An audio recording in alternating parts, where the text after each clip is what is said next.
എന്റെ മക്കൾ പട്ടിണിയാവാതിരിക്കാൻ വേണ്ടി പ്രത്യേക നിങ്ങൾ കരുതണമെന്ന് ഓർമ്മപ്പെടുത്തുകയാണ്. ഈ ഒരു വിഷയം എന്റെ വാപ്പാക്ക് വിളിച്ചു പറയാൻ ആ വിഷയം എന്റെ ഉമ്മ കേൾക്കാൻ 4-5 ദിവസമായിട്ട് എന്റെ ഉമ്മ ഉറങ്ങിയിട്ടില്ല. ഒരു മതപണ്ഡിതൻ്റെ കണ്ണീരാണ് നിങ്ങളിപ്പോൾ കണ്ടിട്ടുള്ളത്. ആ മനുഷ്യൻ ജോലി ചെയ്യുന്ന ആ നാട്ടിൽ നിന്ന് അദ്ദേഹത്തിൻ്റേതല്ലാത്ത കാരണത്തിൻ്റെ പേരിൽ ആ മനുഷ്യൻ്റെ മനസ്സിനെ അങ്ങേയറ്റം വേദനിപ്പിച്ച ഒരു കമ്മിറ്റിക്കാർ, ആ നാട്ടിലെ ചില ആളുകൾ ആ മനുഷ്യൻ്റെ ഉപ്പാക്ക് വിളിച്ചിട്ട് പറയാണ്, നിങ്ങളുടെ മകന് ഈ നാട്ടിൽ ജോലി ചെയ്യാനുള്ള ക്വാളിറ്റി ഇല്ല. ആ മനുഷ്യൻ്റെ ഒരുപാട് ന്യൂനതകൾ ഇല്ലാത്തത് ഉണ്ടാക്കിയിട്ട് പിതാവിനോട് പറയുന്നു.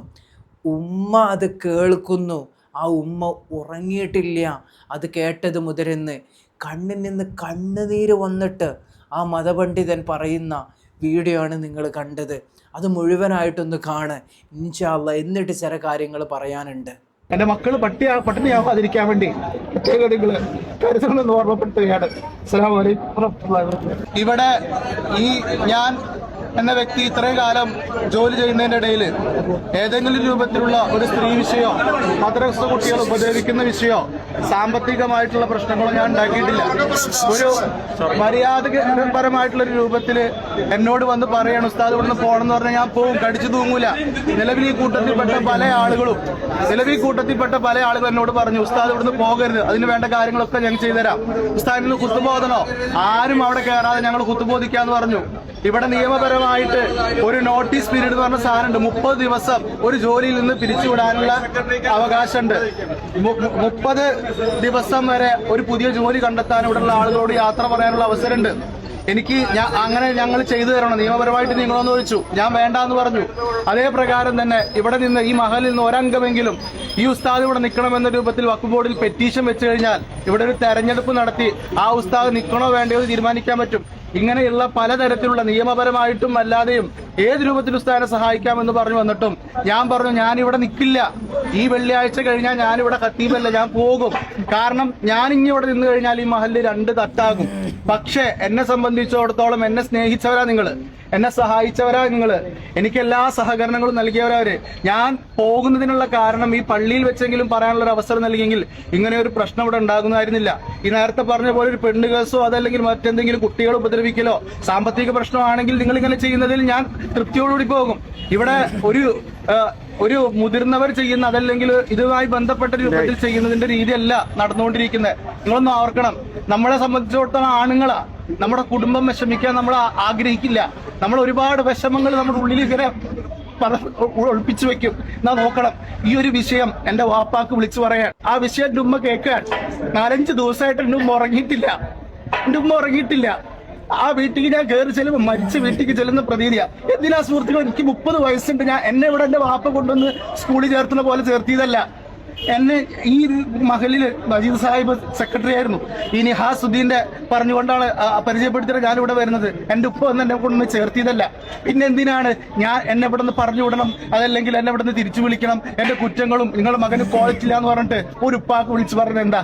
എത്ര തെമ്മാടിയായ മോനാണെങ്കിൽ ആ ഉപ്പാക്ക് വിളിച്ചു പറഞ്ഞാൽ ആ ഉമ്മത് കേട്ട് കഴിഞ്ഞാൽ എത്ര വിഷമിക്കും, എത്ര സങ്കടപ്പെടും എന്ന് ആലോചിച്ച് നോക്കി. അതിന് മാത്രം എന്ത് തെറ്റാ ഞാൻ ചെയ്തത്? എന്നോട് ഇവിടുന്ന് പോവാന്ന് പറഞ്ഞാൽ ഞാൻ പോകും. ഇപ്പോഴും ഞാൻ പറയുന്നത്, ഇവിടെ എന്നെ പിടിച്ചു നിർത്താൻ ഒരുപാട് ആളുകളുണ്ട്, ഒരുപാട് ആളുകൾ തയ്യാറായിട്ടുണ്ട്.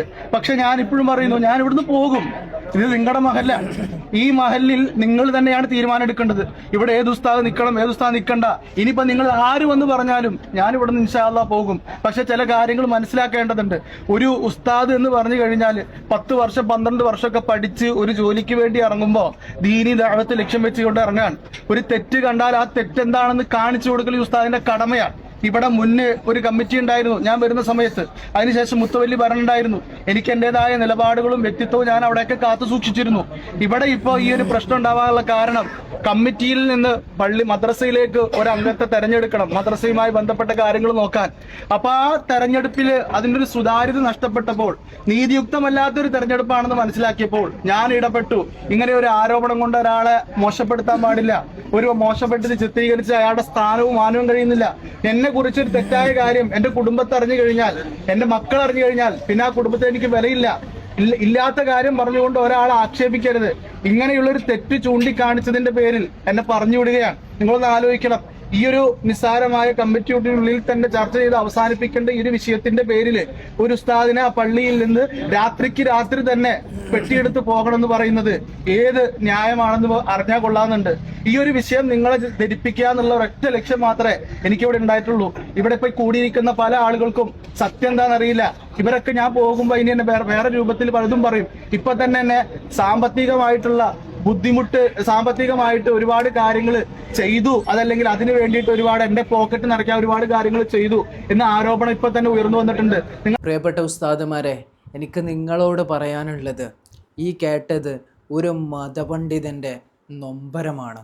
ആ മനുഷ്യൻ ഇഖ്ലാസോടുകൂടെ ആ നാട്ടിൽ ദീനീ സേവനം ചെയ്തു.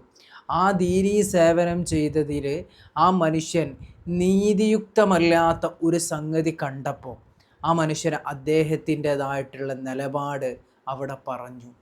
ആ മനുഷ്യൻ്റെ കുടുംബത്തിൽ കയറിയിട്ട്, അതായത് വീട്ടിലേക്ക് വിളിച്ചിട്ട് ആ മനുഷ്യനെ മോശം പറയുകയാണ്. ആ മനുഷ്യൻ്റെ ഉമ്മയുടെ മുഖത്ത് ആ മനുഷ്യന് നോക്കാൻ പറ്റാത്ത തരത്തിലാക്കിയിട്ടുണ്ട്. ആ ഉമ്മ ഉറങ്ങിയിട്ടില്ല എന്നാണ് പറയുന്നത്. എത്ര വിഷമം ആ ഉമ്മയുടെ ഹൃദയത്തിലുണ്ടാകും.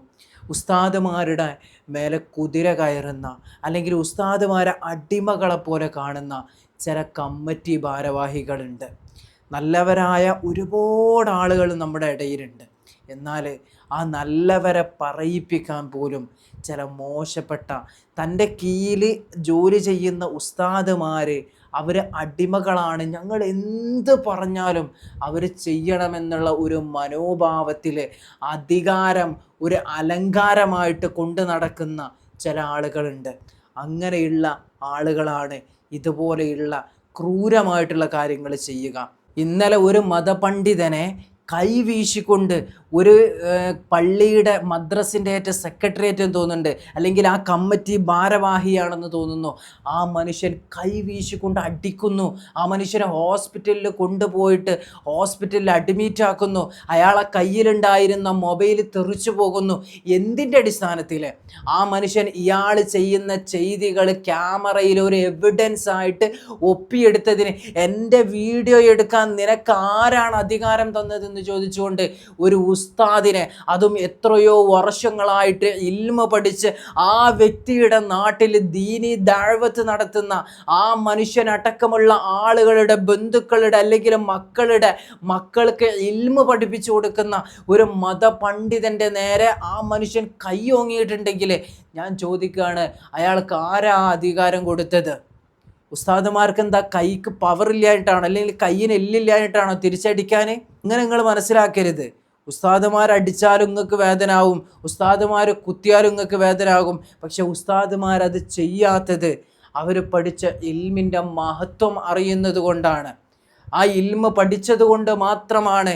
നിങ്ങൾക്ക് ഇൽമില്ല എന്നുണ്ടെങ്കിൽ അതൊരു അലങ്കാരമായിട്ട് കൊണ്ടു നടക്കരുത്. എല്ലാ കമ്മിറ്റിക്കാരെയും അല്ലേ ഈ പറയുന്നത്. പക്ഷേ നെറികേട് കാണിക്കുന്ന പണത്തിൻ്റെയും സ്വാധീനത്തിൻ്റെയും പേരിൽ അധികാര കസേരകളിൽ കയറിയിരുന്നു കൊണ്ട് തൻ്റെ കീഴിൽ ജോലി ചെയ്യുന്ന ഉസ്താദുമാർ അടിമകളാണെന്ന് വിചാരിക്കുന്ന ചില ആളുകളുണ്ട്. അവരോടാണ് ഈ പറയുന്നത്. ഉസ്താദുമാരെ കൊണ്ട് ബാത്റൂം ക്ലീൻ ആക്കിക്കുക. ആരായി ഉസ്താദുമാരെ ചിന്തിച്ചിട്ടുണ്ടോ നിങ്ങൾ? അവർ 8-10 കൊല്ലം പരിശുദ്ധ ദീനിന് വേണ്ടിയിട്ട് അവരവരുടെ ബാല്യം മുഴുവനായിട്ട് ത്യജിച്ചു. ഉമ്മാനെ ഉപ്പാനെ ഒക്കെ ഒഴിവാക്കിയിട്ട് ദീനീ രംഗത്ത് മാത്രം അവർ പ്രവർത്തിച്ചു.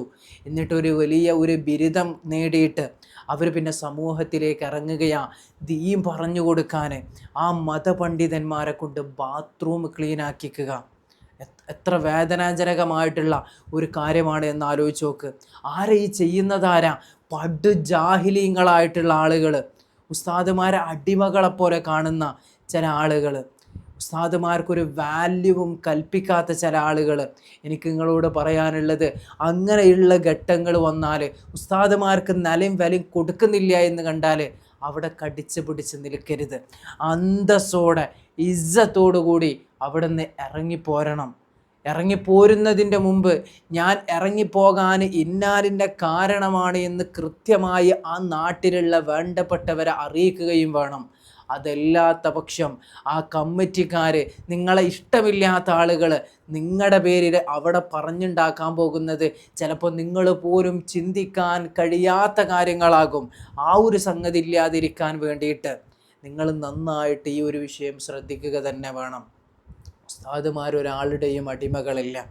അവർക്ക് വലിയ ഉദ്യോഗം കിട്ടാഞ്ഞിട്ടുമല്ല, ഒരുപാട് വലിയ ഉന്നതികൾ എത്തിപ്പിടിക്കാൻ കഴിയുന്ന ആളുകളുമാണ് ഉസ്താദുമാരെ. പിന്നെ എന്തുകൊണ്ടൊരു പള്ളിയിൽ, ഒരു മദ്രസയിൽ, ഒരു ദർസിൽ അവർ ഒതുങ്ങുന്നു എന്ന് വെച്ചാൽ അത് ദീനിനോടുള്ള മഹബത്ത് കൊണ്ടാണ്. ഈ പരിശുദ്ധ ദീൻ ഇവിടെ നിലനിൽക്കണമെന്നുള്ള ആഗ്രഹം കൊണ്ടാണ്. അല്ലാതെ ഞങ്ങൾ ഉസ്താദുമാർക്ക് ബിൽ പവർ ഇല്ലാഞ്ഞിട്ടോ ജോലി ചെയ്യുമ്പോൾ വയർപ്പിൻ്റെ അസുഖമുള്ളതുകൊണ്ടോ ഒന്നുമല്ല.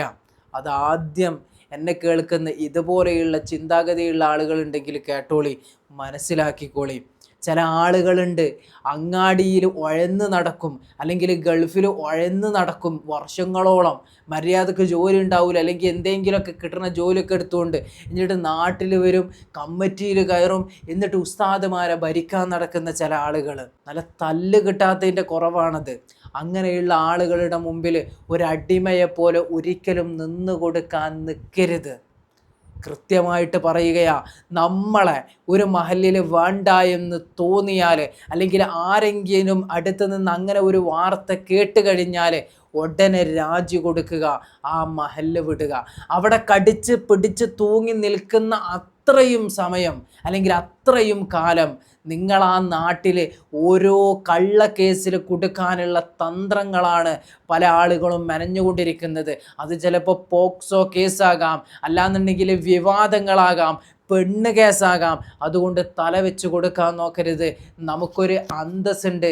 ഈ ഇട്ടിരിക്കുന്ന വസ്ത്രത്തിനും ഈ തലപ്പാവിനും ഒരു അന്തസ്സുണ്ട്. അത് ഒരാളുടെയും മുമ്പിൽ അടിയറവ് വെക്കേണ്ട ഒരു സംഗതിയല്ല. അതുകൊണ്ട് കൃത്യമായിട്ടുള്ള നിലപാടുകൾ, നമ്മൾ നിൽക്കുന്ന മഹല്ലിൽ നമ്മുടേതായ നിലപാടുകൾ നമ്മൾ അവിടെ പ്രവർത്തിക്കുകയും കാണിക്കുകയും തന്നെ ചെയ്യണം. അതിൻ്റെ പേരിൽ എങ്ങാനും വിമർശനങ്ങൾ ഏറ്റുവാങ്ങാന്നുണ്ടെങ്കിൽ നെഞ്ഞും വിരിച്ചുകൊണ്ട് അത് ഏറ്റുവാങ്ങിയിട്ട് അന്തസ്സോടുകൂടി ഇറങ്ങിപ്പോരണം. അള്ളാഹുവാണ് നമുക്ക് ഭക്ഷണം തരുന്നത്. അവിടെ ഇല്ല എന്നുണ്ടെങ്കിൽ അള്ളാൻ്റെ ദുനിയാവ് വിശാലാണ്. എവിടെയെങ്കിലും അള്ളാഹു നമുക്കുള്ള ഭക്ഷണം, റിസ്ക് അള്ളാഹു ഒരുക്കിയിട്ടുണ്ട്. അതുകൊണ്ട് ഒരാളുടെയും കീഴിൽ അടിമ വേല ഇനിയെങ്കിലും ഉസ്താദുമാർ ചെയ്യരുത് എന്ന് മാത്രമാണ് എനിക്ക് നിങ്ങളോട് പറയാനുള്ളത്.